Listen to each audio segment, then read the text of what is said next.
Comment te démarquer de 99% des gens en moins d'un an? Il faut que tu sois conscient de deux choses. La première, c'est ce que tu ne veux pas dans ta vie. Et la seconde, c'est où tu finiras si tu continues à faire les mêmes choses aujourd'hui dans ton quotidien.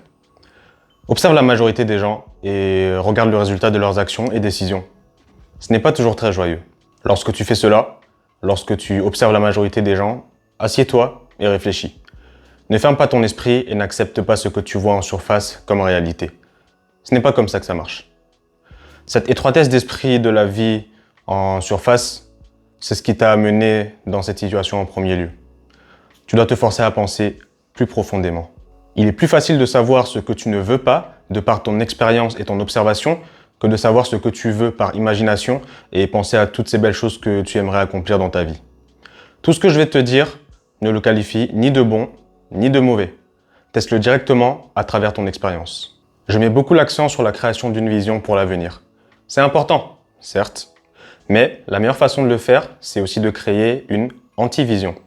Avoir quelque chose de négatif, quelque chose que tu méprises, quelque chose qui te mettra en colère, parce que l'énergie négative est très, très puissante. Elle peut être utilisée pour atteindre réellement ce que tu veux dans la vie. C'est comme aller à la salle de sport. Pendant que je marche sur le tapis de sport pour m'échauffer, je pense simplement à ce que serait ma vie sans le sport. Où est-ce que je pourrais finir si je ne m'entraîne pas 4 fois par semaine à 100% ou si je ne m'entraîne pas du tout. D'une manière ou d'une autre, ça m'énervera et je pourrais ressentir cette énergie. Les émotions négatives ne sont pas forcément mauvaises, sinon elles n'existeraient pas. Elles sont ce qu'elles sont et doivent être utilisées, mais utilisées pour le bien. Pour créer ton antivision, prends une feuille, un stylo plume et assieds-toi. Il faut que tu deviennes un scientifique fou hyperactif. Dessine et écris tout ce qui se passe dans ta tête. Assieds-toi pendant 30 minutes et dessine tout, ton avenir entier. Mais commence par l'antivision. Écris chaque chose que tu ne veux pas dans ta vie.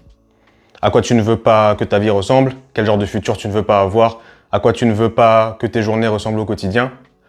Et à partir de là, il te sera beaucoup plus clair de savoir quelle sera ta vision. Car ce sera simplement le contraire des choses que tu auras sur ta feuille. Et donc, quand tu regardes ton antivision après l'avoir créé, ou pendant que tu l'écris, tu devrais te sentir mal à l'aise. Tu devrais te sentir très mal à l'idée d'où tu pourrais finir dans ta vie si tu n'en prends pas le contrôle. Et cela devrait t'amener à te concentrer sur un grand objectif, te concentrer sur ta vision pour l'avenir. Et cela devrait être important car ton antivision est généralement dénuée de sens. Elle résulte d'une action irréfléchie.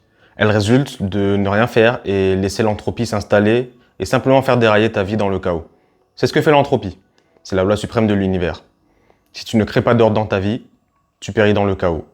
Donc, dans le même cahier avec cette vision pour ton avenir et ton antivision, planifie. Sois le scientifique fou qui va travailler sur le projet de ta vie. Crée un plan. Élabore une stratégie pour savoir exactement ce que tu vas faire jour après jour, semaine après semaine, mois après mois. Tout ce que tu vas faire pour la semaine suivante, écris-le.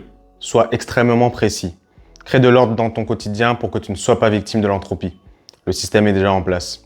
Et pour maintenir un système te préservant de l'entropie, tu as besoin d'énergie.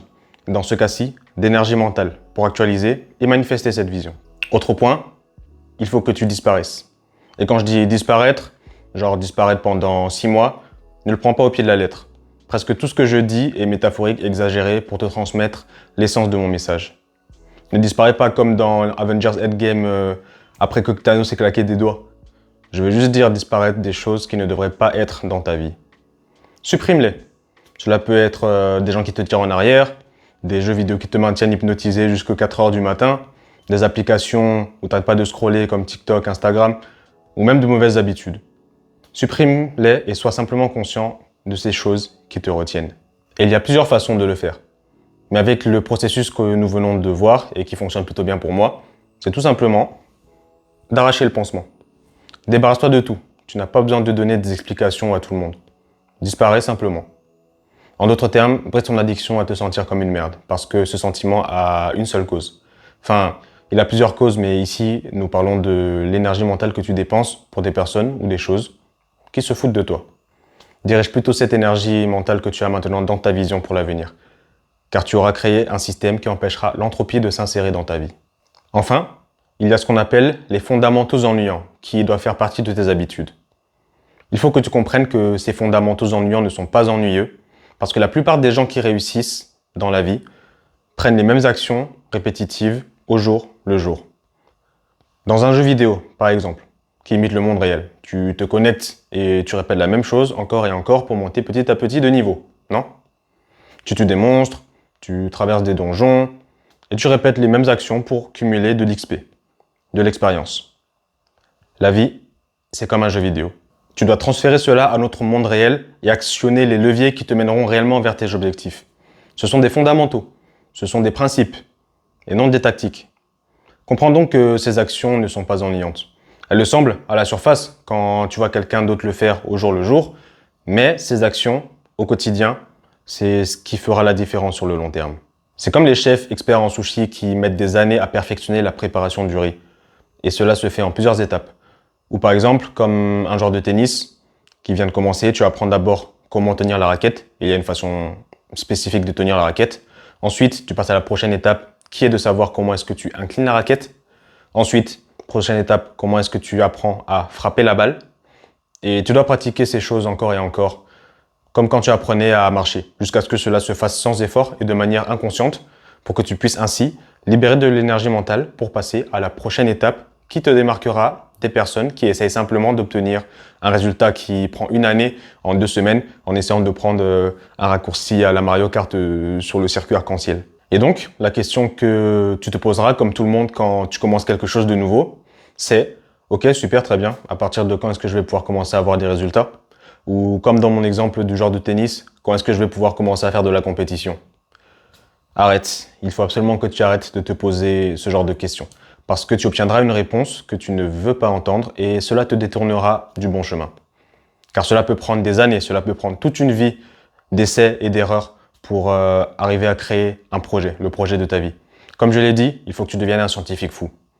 L'essence de la science, c'est l'essai et l'erreur. Donc, pour perfectionner ton projet, ta vie que tu es en train de bâtir, cela pourrait te prendre toute une vie selon la grandeur de ton projet. Il faut que tu sois à l'aise avec cette pensée. Tout ce processus que nous venons de voir, réaliser ce que tu ne veux pas, créer une stratégie en te lançant dans la direction opposée et prioriser le succès à long terme, c'est l'histoire de beaucoup de personnes. Tu remarqueras que ce schéma de pensée se répète beaucoup chez ceux qui réussissent. Même si, je te l'accorde, on a tous une vision différente de ce qu'est la réussite. Alors, à ton tour maintenant, prends les choses en main, appuie sur l'interrupteur à l'intérieur de toi et construis cette base solide qui te portera vers la vie que tu veux. C'est la fin de cette première vidéo YouTube sur ma chaîne. Donc si tu as aimé le contenu, n'hésite pas à t'abonner, n'hésite pas à liker ou à mettre un petit commentaire pour me dire de quoi est-ce que tu voudrais que je parle ou qu'est-ce qu'il faudrait que j'améliore. Et on se voit pour la prochaine. Ciao!